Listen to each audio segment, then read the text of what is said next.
Bonjour à tous, Bilal de la FT69. On est le 7 juin 2025. Petite vidéo complémentaire à celle d'hier intitulée franchise d'un euro, point d'interrogation. Donc, afin de préciser mon propos, parce que le but à travers cette vidéo était de montrer et d'expliquer qu'en fait la CNAM, avec le gouvernement à ses côtés, n'est pas du tout dans une approche de négociation budgétaire. Pas du tout. Ils restent dans une position unilatérale, ils restent dans une position où ils imposent les choses.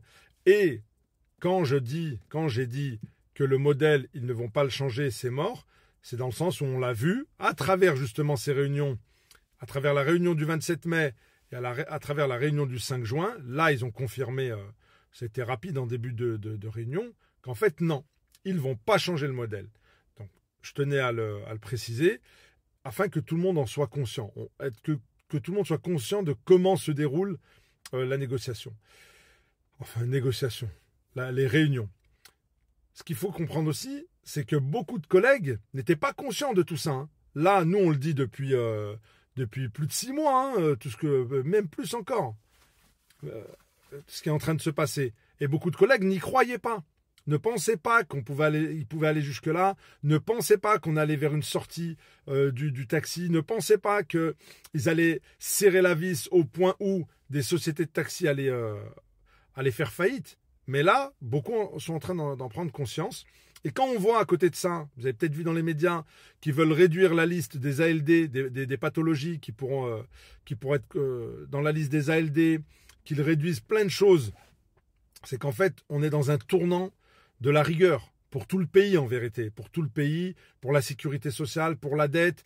Il y a d'autres choses, on pourra en parler, mais c'est plus des volets politiques sur le transfert de la dette de l'État sur la sécurité sociale. Enfin, il y a plein de choses qui font qu'aujourd'hui, ils sont en mode, ils ne discutent pas en fait. Ils serrent de partout. C'est un petit peu, ils ont un petit peu la crainte de passer sous tutelle.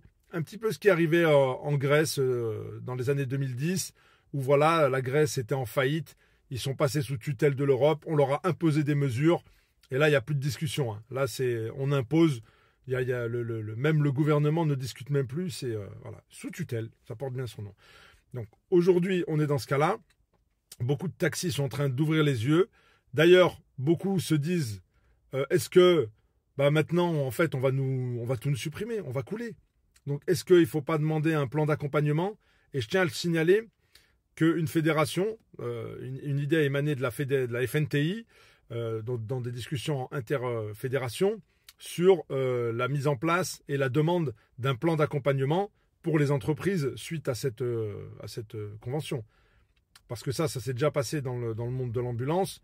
Et quand ils prennent des mesures comme ça, ils peuvent accompagner les entreprises sur les pertes de chiffre d'affaires avec des compensations, voilà, pour ne pas planter tout le monde. Donc ça, c'est une idée qui est en deuxième plan, bien sûr.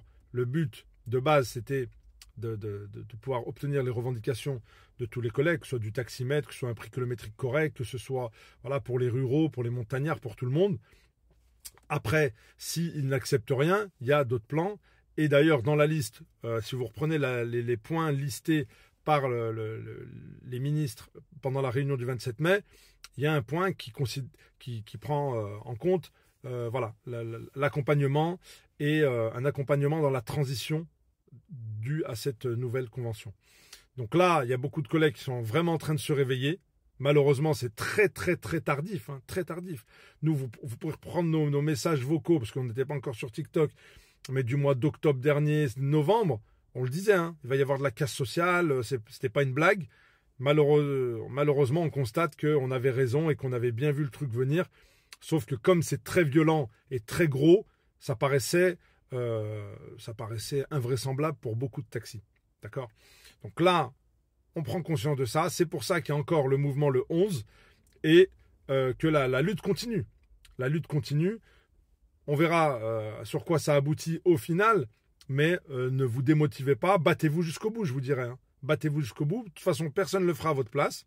Soyez-en conscients et soyez conscients des enjeux voilà, qu'il y a à plus ou moins long terme, parce que avec les mesures qu'ils prennent, ça va faire mal très rapidement. Donc voilà, je ne fais pas très long. C'était juste pour préciser le propos.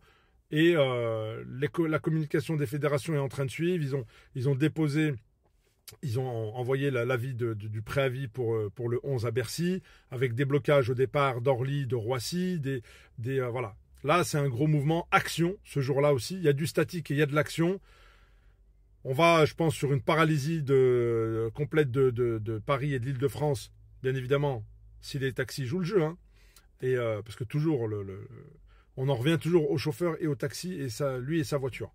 Donc voilà, la communication se fait beaucoup sur les réseaux actuellement, les groupes WhatsApp, vous avez dû le voir passer. Les communiqués des fédés ont été transmis aussi à la presse. Donc voilà, restez connectés, restez mobilisés, et en tout cas, on se battra jusqu'au bout. Ça, c'est une certitude. Merci à tous, très bonne journée.